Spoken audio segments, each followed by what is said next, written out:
28, church on Sunday, 28. 28, church on Sunday, 28. Oh, yeah. Church on Sundays, 28. Here we go. Here we go. Oh, so what are we talking about last? What were we talking about on that last video? Are you listening to them in succession? What's the answer? What were we talking about? Talking about faith. Did I say one?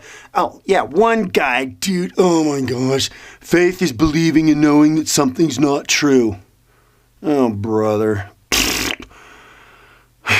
I tell you, like I said, I've experienced God in such a way that is through the supernatural, spiritual experiences that I have, that He showed me just how real He is. Because, I've been talking to you, I've been telling about, just the way that God showed me that He exists in a big way, because I wanted to know. Without any influence from church. I mean, to tell you the truth, and I don't mean to tell you this to say that this is a guidance here, but I needed to take everything away. I even stopped reading the Bible.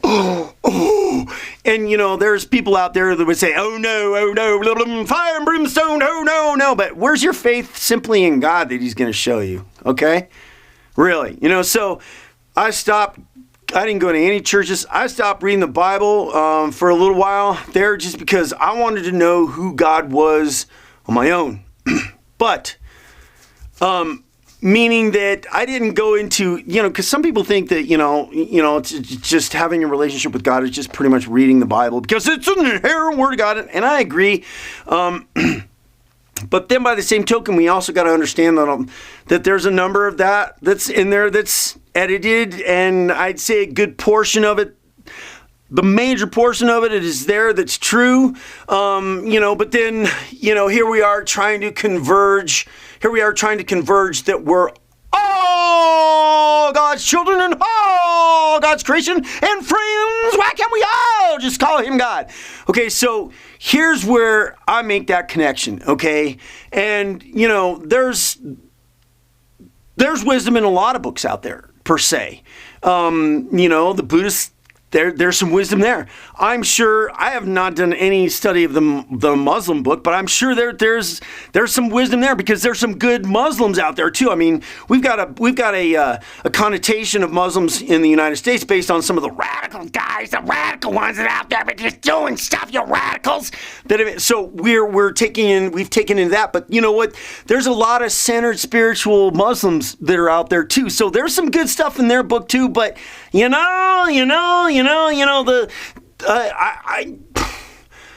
am I to say, but I'm just saying, I'm going to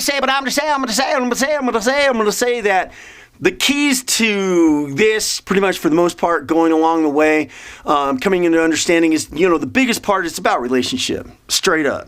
It's about relationship with God. And that in and of itself right there is the greatest wisdom right there. It's about relationship. Because if we could just all get on the same plane, pretty much with having just a relationship with God. And I think one of the religions, so to speak, out there that was, to me, kind of sort of most in touch because of the basic world that they lived in, and that was I guess if we describe them on a broad spectrum, we call them American Indians, right? And they had a relationship with who? Great-grandfather, right? Because what were the Indians in touch with? Not much.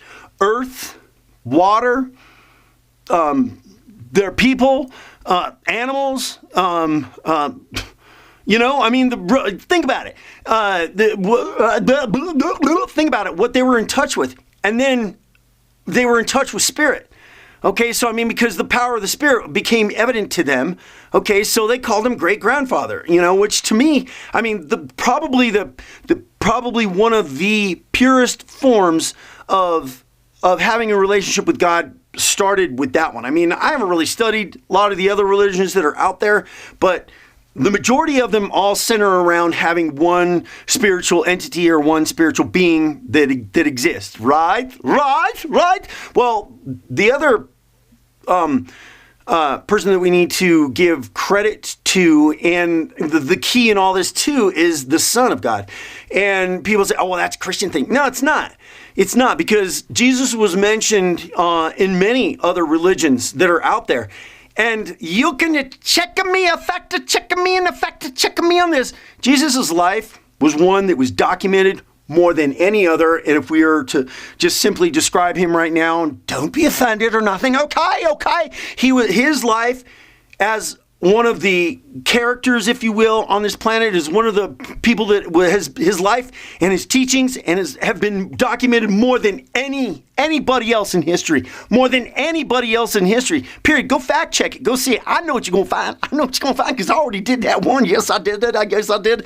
And so the work of the cross, the work in what Jesus' life stood for, was one of the pinnacles that his life stood for, is one of the most difficult things that we come through in our life, and that's faith, right?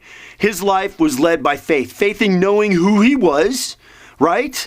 And coming into the realization of knowing who he was, which was pretty big, right? I mean, he wasn't walking around at 5 years old and going, yeah. I mean, it reached a point where he was kind of getting those messages to who he was and what his life stood for, and then started walking in that, right? And then God revealed to him some of the things that were going to happen in his life. He had to have faith in that too. So it's all about, Jesus' life is all about, he was like the example. It's like the example, because when we talk about Christ, we're talking about being Christ-like, you see? And what his life represented and what he did. And we're supposed to be Christ-like, because Christ's life came down here on this earth, right? Are you listening?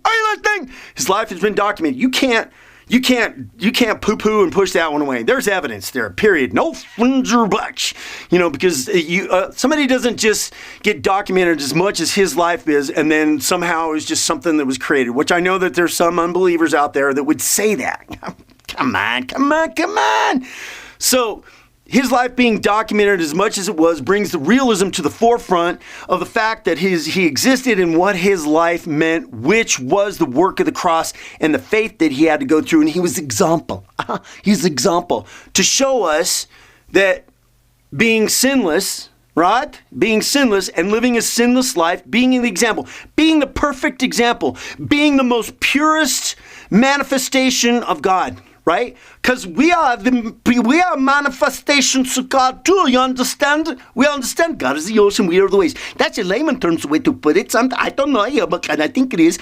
That's one of the ways to put it. The power of God is the Spirit that was in you. Well, the power of God was the Spirit that was in Jesus too. But he was the purest. He was the purest manifestation of God, making him, kind of like the upper echelon. You say him and him ever talking, well, you're not superior here, right down this way. He was the purest form of man that was down here on this earth that was given to us. And I kind of get just a little bit emotional, but his life, think about it. There's been a lot of different characters that have been on this planet, period. And when they died, their life brought forth a message. And sometimes there was sacrifice, and there was things that happened to them that were bad too. But the legacy that their life left and the message that their life left also was tremendous too. So if you think about it, Jesus died. Jesus died and lived the perfect sinless life so that we could be forgiven for our imperfections. But by the same token, Jesus put on this life for us to be in order to be an inspiration, because so that's where the connection is the work of the cross. So, I can say that there for a particular period of time that I didn't read the Bible or nothing, but there was one thing that I did stick with, and that was Matthew, Mark, Luke, and John, and that was the work of the cross. That was the work of the cross and the sacrifice that Jesus made, and you study that. And I'm telling you, I'm going to have to tell you in the next video. I think it's 29. 29. Go there.